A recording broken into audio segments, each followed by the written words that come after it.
MJBizcon, Dimitri Downing with MITA Unshackled, always trying to figure out which one of these many cameras that we're actually filming from over there. Anyways, I'm here with one of my favorite people in the global cannabis industry, Luna. Hi, likewise. She's the co-host for this interview.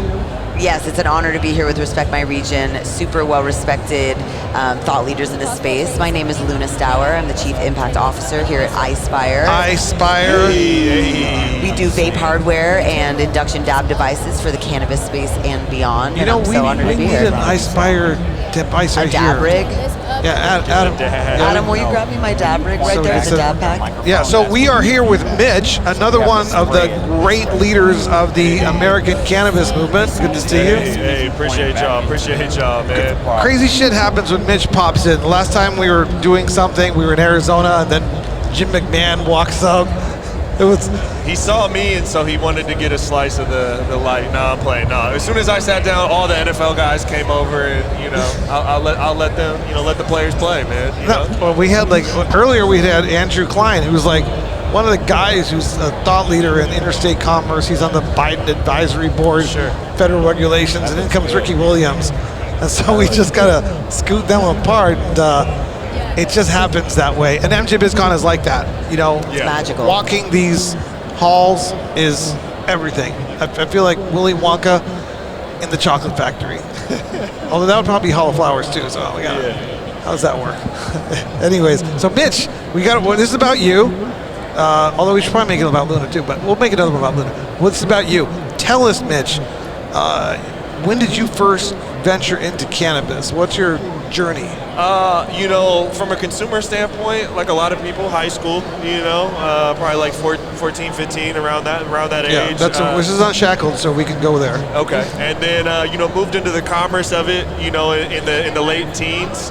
I was very much involved in hip hop, so kind of those worlds overcrossed. And as anyone in music that's trying to get started, you got to have cash to make things happen. Yep. And a job wasn't paying for rent and all the things and that career. So, the commerce of it kind of took precedent. And what year did you start the commerce stuff? Probably like 2007. Maybe. 2010. Wow. Yeah. Okay. I do this chronological shit. I used to be a prosecutor, so I take notes. I've been in these situations.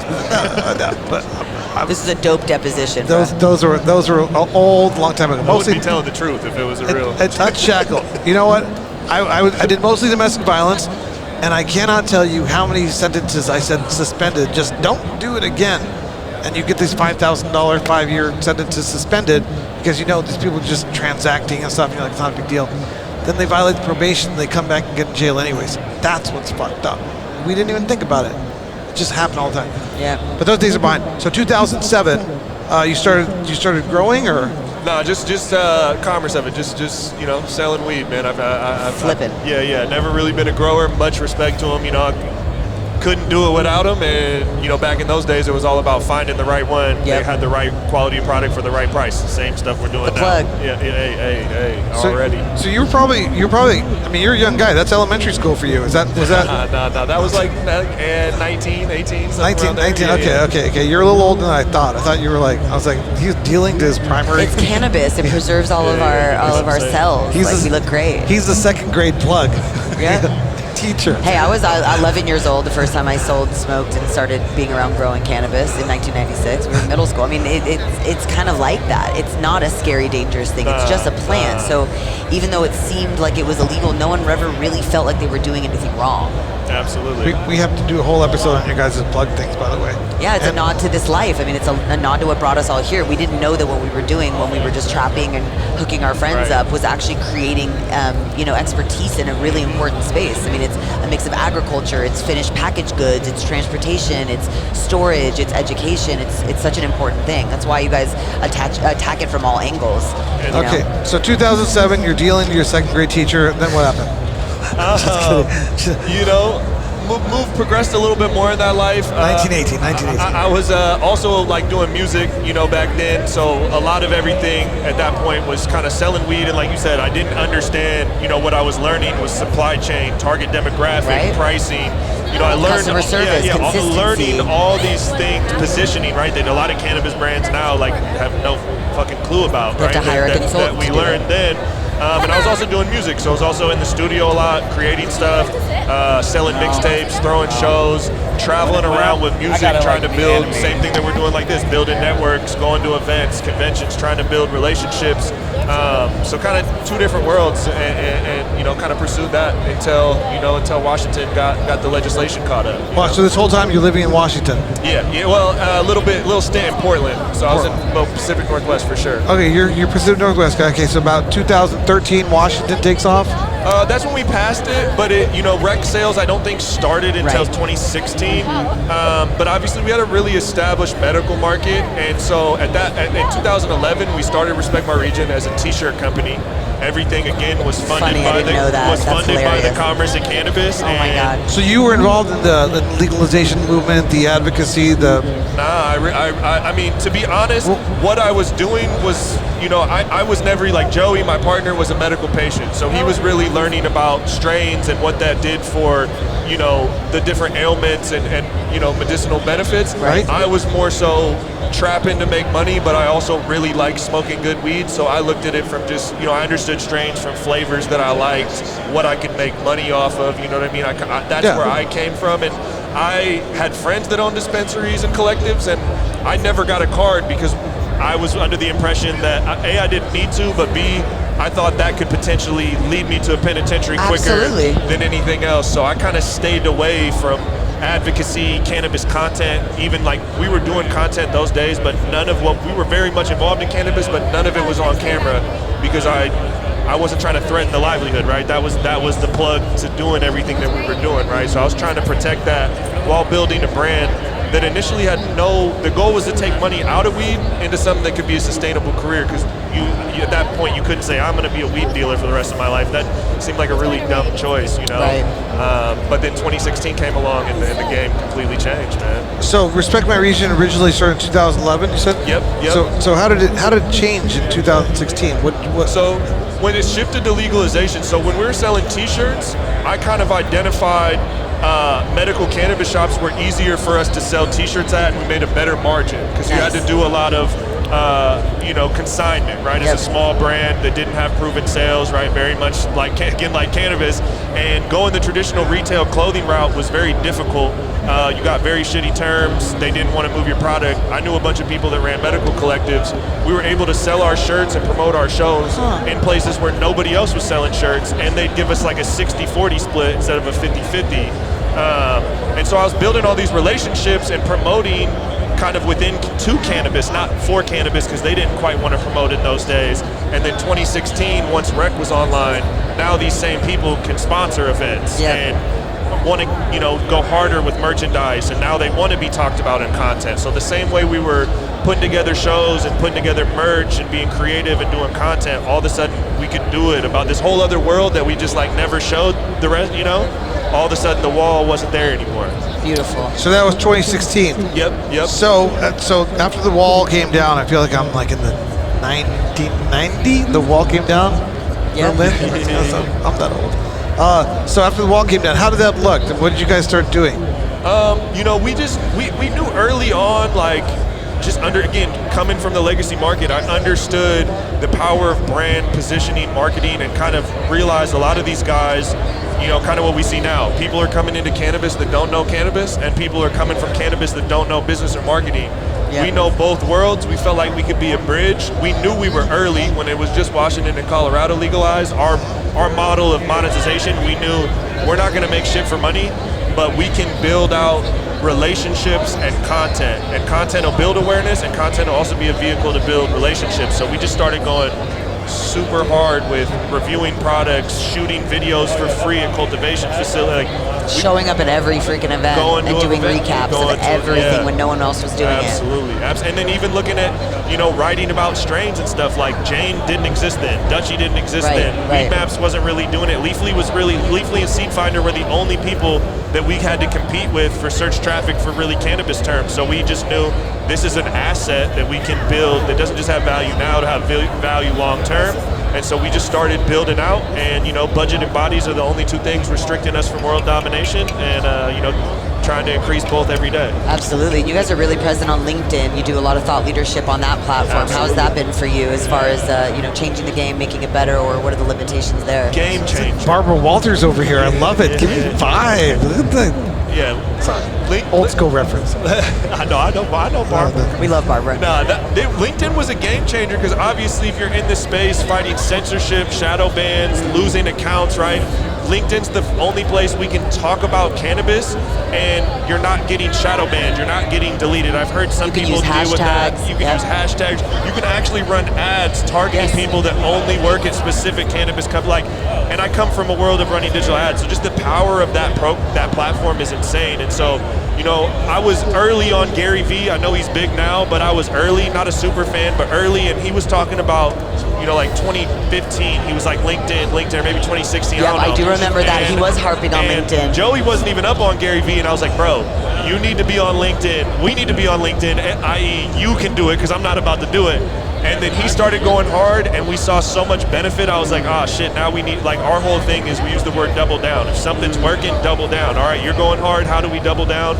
Let's pay someone to help you run it to do more, and now I'm going to start doing it too. And it's, LinkedIn's changed our life 100%. So you guys are brands should reach out to you guys, cultivators should reach out to you guys. Who's your target market? I mean, you know what I'm saying? I know you guys do review content, you review products, you do videos, cultivation.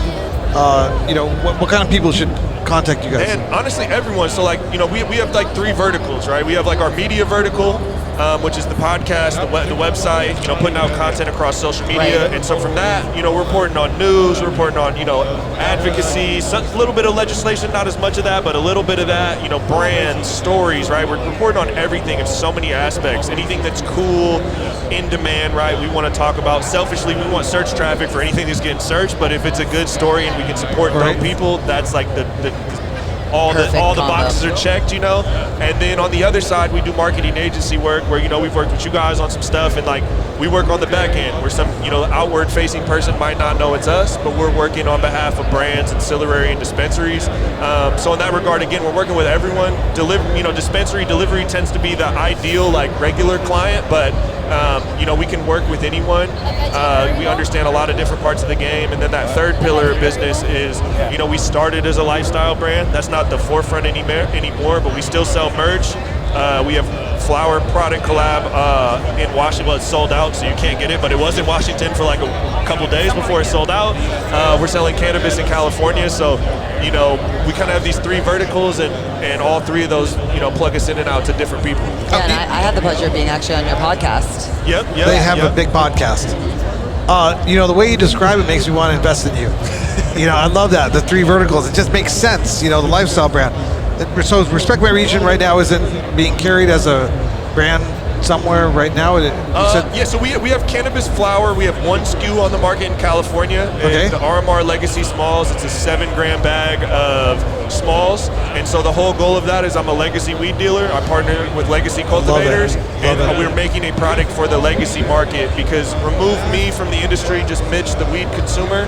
I'm not shopping at a dispensary because I smoke too much to get the quality of weed at the price they sell it at the dispensary. Exactly. You need the Costco. We need the Costco deal. And so I want to go once and have enough and get it broken down. It's perfect for a tourist. It's perfect for mom coming in to try it, but it's not sustainable. No, and your legacy weed smoker has been smoking weed for 10 plus years. They will have their lights cut off for 2 days, but they will still buy their weed. They're smoking the same amount of weed every week. Regardless they have of this budget that they've set aside, and the legal system does not fit in with that budget, and that consumer does not have the money to now 3x their weed spend. So we're trying to build this model, or we have it on the market in California, and we're looking to bring it to Washington and other markets where it's really for that consumer who is honestly the highest spending dollar-wise volume in cannabis, and so much in legal cannabis completely ignores that demographic. Like, they either don't know they exist or don't understand why $65 Ace are not connecting with that demographic, right? It's simply they're not spending that money. And that will be Respect My Region. You can go into Dispensary California and find that. Yeah, we're on ask for Respect My Region. Yeah, Respect My Region, RMR Legacy Smalls. It's only one. We're doing 1 SKU, 7 grams of smalls. when I was a weed dealer, my target demographic was buying a quarter or half ounce at a time, and they bought it 1 to 3 times a week, never without fail. Whether they had a job or not, that's what they were doing. That's who I want to sell to in this legal market. Recession-proof. Yeah, absolutely. No, it's got, because I keep thinking like 10 years in the past, 10 years in the future. And so 10 years from now, we might be looking back at this podcast, and R&R Legacy Smalls will be in New Jersey and Missouri and Illinois and Arizona. And that that's kind of a cool thing, So that's one of the goals of Respect My Region. Absolutely, and build out, this lane where, we can collaborate with farms. We're not a competitor, and we really only sell one SKU to one demographic that, again, so many people are ignoring.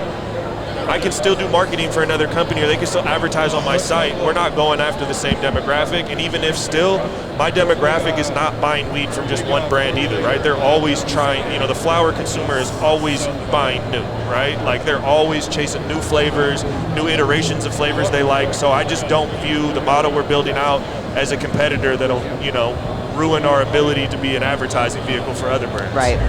And during that time, you're still doing media and policy stories and stuff, and producing that on the platform and reaching more people that way. What do you see as the hot topics and the things people are talking about in the cannabis industry today? For me, obviously, on the disconnect between corporate and legacy is the big one, right? Because I kind of walk the roots and the suits. Yeah, I interview a lot of CEOs, and I don't, I'm not here to throw stones at it. I can't say that. I'm not impressed, but there's an inevitable. I said it. There's an inevitable future, right, of where cannabis is going. Big business. It's somewhat already here, but it's not anything what it's going to look like in 10 years.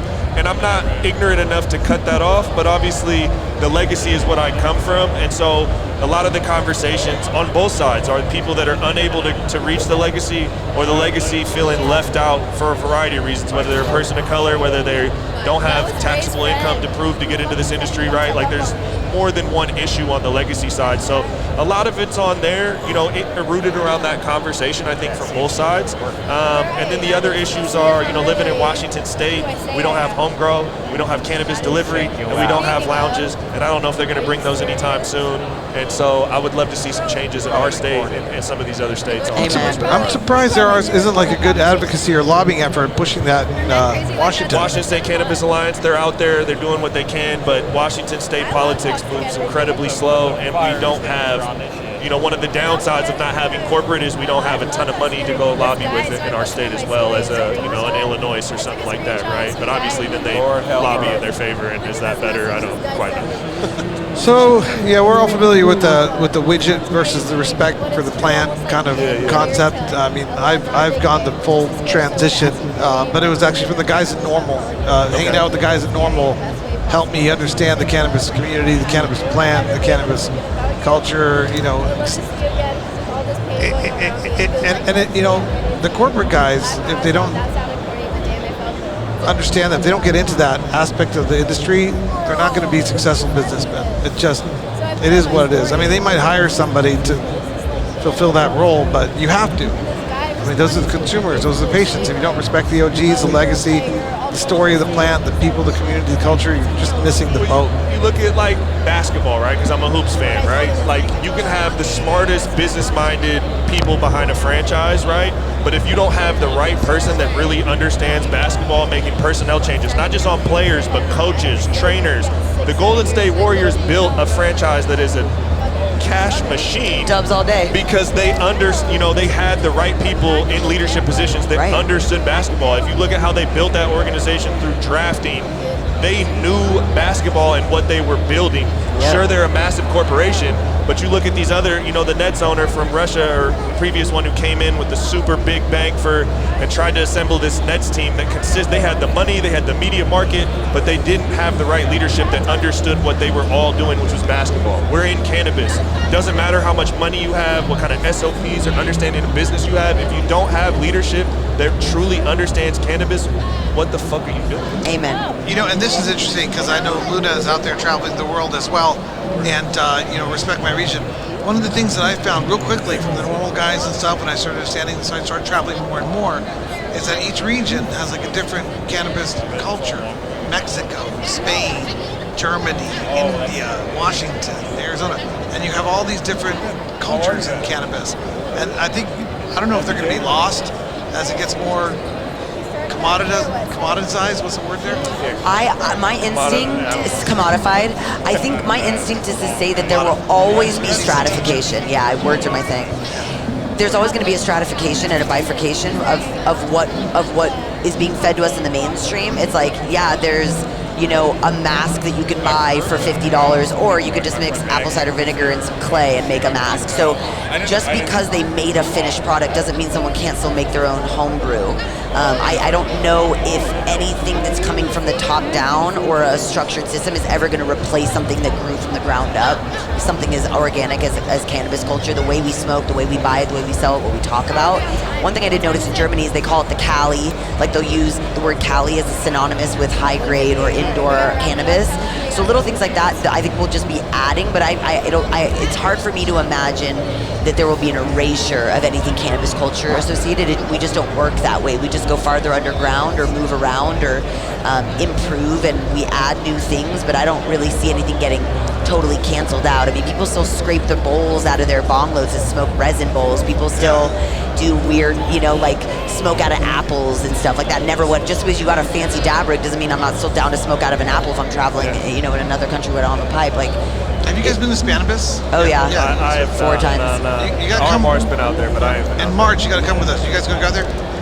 One of the coolest things I saw was they were doing this rap contest, this freestyle rap conference thing. Right, it was great. And there was a Mexican rapper slash cultivator versus a Spanish rapper slash cultivator. I saw that battle rap. It was incredible. They battle rap about and then he's like sick. Throwing shit out about Spanish marijuana and Mexican marijuana, and I was like, that's culture.